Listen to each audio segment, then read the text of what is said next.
सोच से हम बहुत अलग हो चुके हैं और इस दुनिया में भौतिक युग में प्रवेश करने में हम लगातार प्रयास कर रहे हैं। हमारा प्रयास एक सुसज्जित परिवार और सुसज्जित राष्ट्र समाज बनाने का नहीं हो पा रहा है। महिलाओं के बगैर कोई भी राष्ट्र, कोई भी विश्व नहीं बन सकता। महिलाओं के बगैर कोई भी परिवार, कोई भी समाज निर्माण नहीं हो सकता। और इसके लिए महिलाओं की एजुकेशन, महिलाओं की इकोनॉमी, महिलाओं का कल्चर, महिलाओं का वे ऑफ लाइफ, ये इम्पोर्टेंट है। इसका ख्याल रखिए।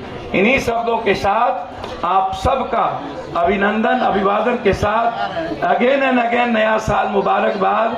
और आप एक अच्छे प्रगति किसी भी परिस्थितियों में आज के दक्यानिशी विचारों से दूर होना पड़ेगा। यह जो परोसने की आदत है, मार्केटिंग करने की आदत है, सोशल मीडिया के द्वारा कई सारी चीजों को, उसमें आज जो ये जो भौतिक सुख के लिए सभी तरह की चीजों को परोसने की जो प्रवृत्ति बढ़ी है और हमारी आध्यात्मिकता, हमारी सामाजिकता खत्म होती जा रही है। महिलाओं को इस पर विचार करने की जरूरत है।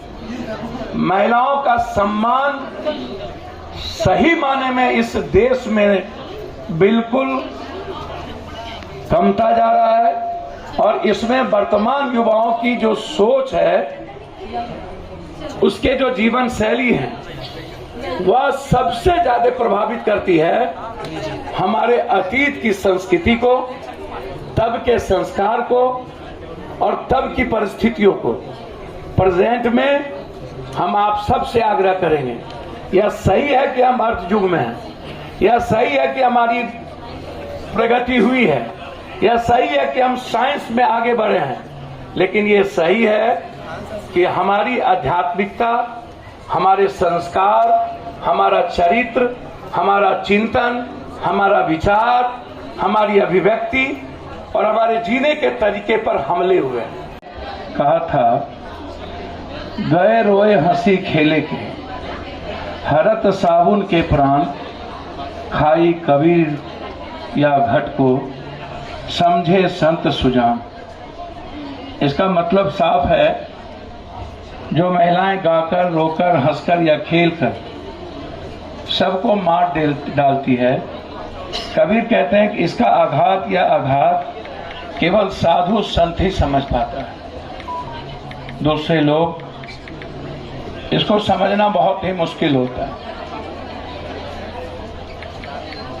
देखिए, महिलाओं को देवी तो बनाया गया, लेकिन इस दुनिया में महिलाओं की इज्जत कभी नहीं हुई, आज भी नहीं। भगवान बना देना, चाहे जब भगवान हारे तब भी कही गई कि महिलाओं की, जब आप याद करिए, जब राम शास्त्रार्थ अर्जुन में हार रहे थे तो सीता ने जगदम्बी का स्वरूप लेकर के किस तरीके से वार किया था, तब की भी बात। और जब